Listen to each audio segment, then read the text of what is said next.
What we're going to do now is slaking some quicklime. Now quicklime is your burnt lime, and it comes in three forms. It either comes in its natural form, which is small lumps of rock, which we term lump lime, or it's mass produced these days and it can come in a powder or it can come in a kibble. And the kibble is literally like those little wood burning pellets. They have different properties. What we're going to use here is the powder form, and I'll explain a couple of reasons why we use the different forms of it. And what it is, it's literally the limestone rock, the calcium carbonate, which is, strangely enough, what these are, which round here, all the local stone for road surfaces, chip-ins, etc., is limestone. And that's burnt at roughly 900 degrees Celsius. It's done in a kiln, and around here we have historic kilns, right up to the more modern day kilns, and burnt with, once upon a time, charcoal or coke, gas-fired these days. And once that's burnt, we end up with a quicklime. Calcium oxide. It's quite volatile. It's very alkaline, and it does have some serious repercussions if it was to be used without the correct, let's say, procedures and PPE in place, which is why I've got my safety glasses and a dust mask. Now the dust mask I'll only use while this is in a powder form, while it's airborne. And we should be using the dust mask for any powdered binder. You should be using it for NHL limes or even powdered cements, just to stop that fine dust getting into your lungs. But once it's a liquid form, I won't need that. What I also have is I have PPE. We have some eye wash. This is just pure water, not saline, because the salt will have a reaction with any lime or gypsum, and it's not the best type of eye wash to use. The best is actually a mild acid, which will neutralize very quickly the alkaline. The other reason we need to be careful is because quicklime gives off heat. There's an exothermic reaction. So we have to be careful that we don't burn either with the causticity of the alkaline or this heat that's driven off. That's ready to go. I also have buckets of clean water. It's very difficult to use gloves with quicklime, because if the gloves get wet, then the quicklime will burn through them. Plastic gloves, it would actually melt. So if you're dealing with quicklime, they're not appropriate. I don't actually get a reaction with lime, only if I've got cuts or open sores. So I will be just washing hands frequently in the water. Long sleeves, no shorts. It can burn you. So what we'll do is we will take, first of all, the appropriate measures.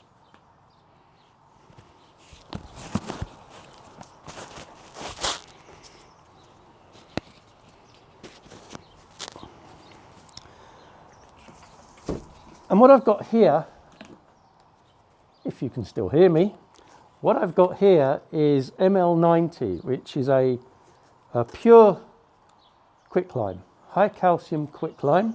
So it's calcium oxide in a powder form. So this is the powder form quicklime.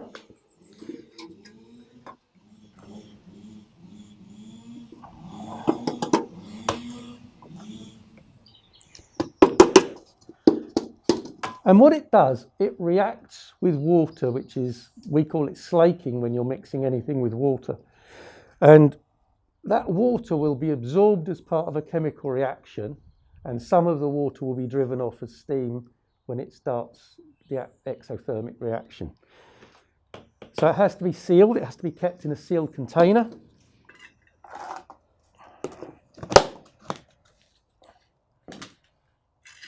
And then what we're going to do is just add some water.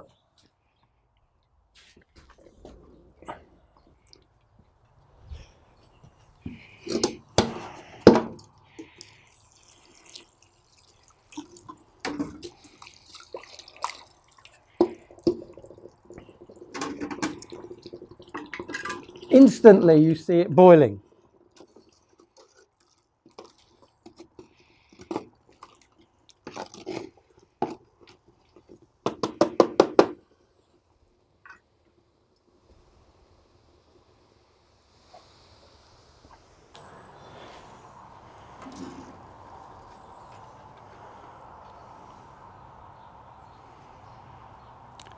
We saw it boiling and we saw it actually burning off the excess moisture, which proves that it was over 100 degrees Celsius. With a probe, it's actually showing just under 100. Now that is a chemical reaction that causes that heat, and you can still see the steam being given off. That reaction is still happening.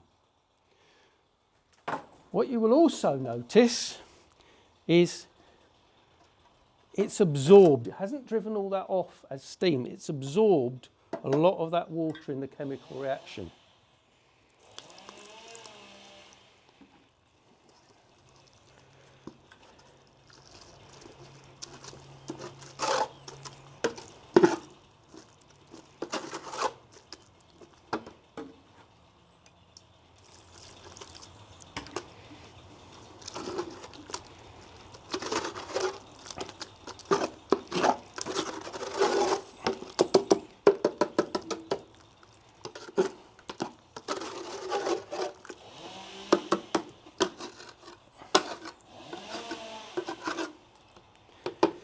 This is still hot, and it will stay hot depending on the outside temperature for several hours. And that slaking process is still going on. Any material that hasn't come in contact with water is still gradually getting damp and slaking. And what you may also have noticed, apart from how dry it became, is it's doubled in volume. That exothermic chemical reaction also absorbs the water and increases the volume of what we now have, which is a lime putty, a pure lime, a non-hydraulic calcium hydroxide.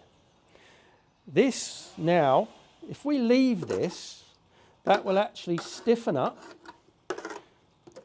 which is again part of the chemical reaction and part of it driving off the moisture. And that will be, and is, a lime putty. For fine work, we would want to leave this so that it completely slaked. We read in the books and you look in the recipes about mature lime putty. And that's where this material is allowed to slake over time. If it's kept under water or kept wet, this will stay in this condition. It will stay in that state indefinitely. It only reacts chemically by reabsorbing the carbon dioxide in the air. So if it's underwater, there's no carbon dioxide, and it will stay in that putty form pretty much forever.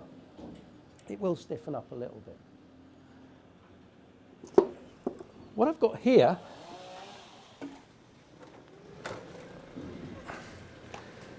is a piece of lime putty that was allowed to dry. So it hasn't carbonated. The surface may have carbonated, but this hasn't carbonated, and it has dried too quickly. You can see how weak it is, very easily crushed. So that, if this was allowed to dry out physically for a long time, it would fail. It would not be reworked. We cannot use that as a lime putty. So it has to be kept damp until we use it. Now what I have here is some mature lime putty. So it's exactly the same material, but it's been been put in the glass jar from a tub of at least 6 months old putty. And it's quite firm. It's not dissimilar to what we have here in firmness. But you wouldn't use that to mix a mortar with. It's too firm.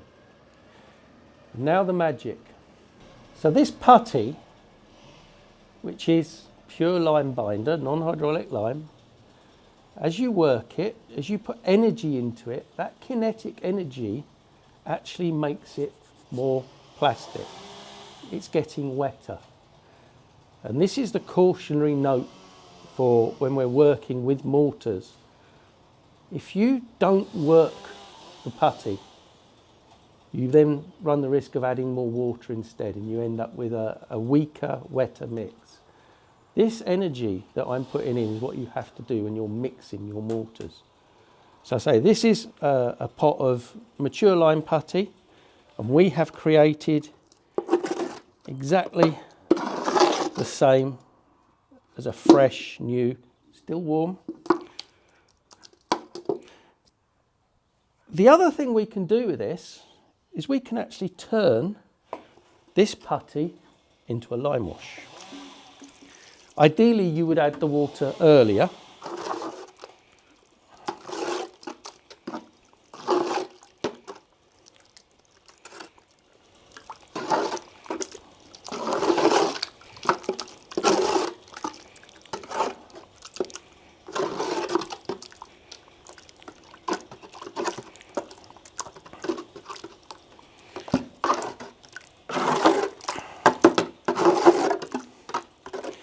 So all we've done is we've slaked the quicklime.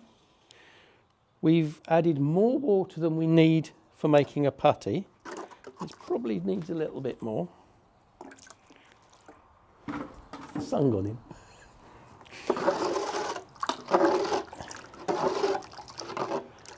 And we are now ending up with,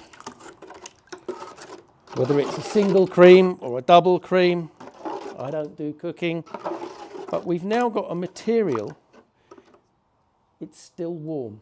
There is still some slaking taking place. So that's a chemical reaction. We can't go and heat this up and say that we've got a hot lime wash. This is a chemical reaction creating the heat, and what we've got now is a hot lime wash.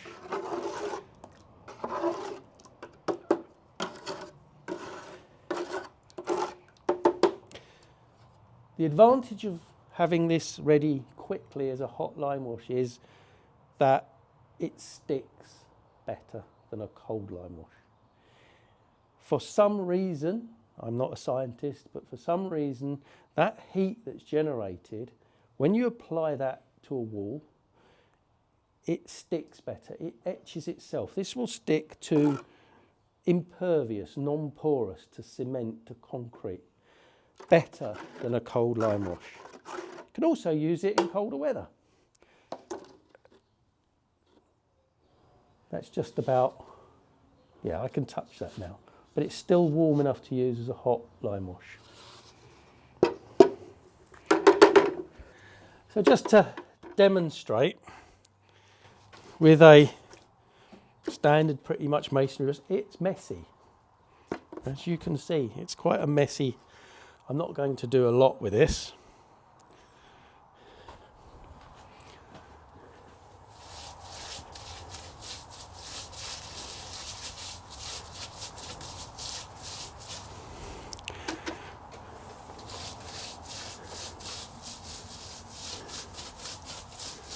What you'll notice is I haven't prepared this. I haven't dampened down the background, and I'm not going to do any aftercare. Depending on the suction in the background and the time of year, the weather conditions, exposure to wind, we might want to damp down the background. But because it's hot, we can go on slightly thicker. Still need to work it in.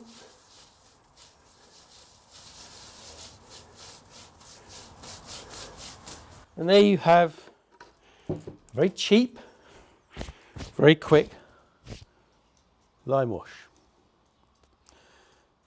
goggles, safety glasses, always. While this is slaking, if you've got it in your eyes, you've probably got 15 seconds to wash it out. Always. You can wash it off your skin. Even if it does get into cuts, it's quite easy to rinse that out, but not your eyes. So I am reinforcing that safety issue.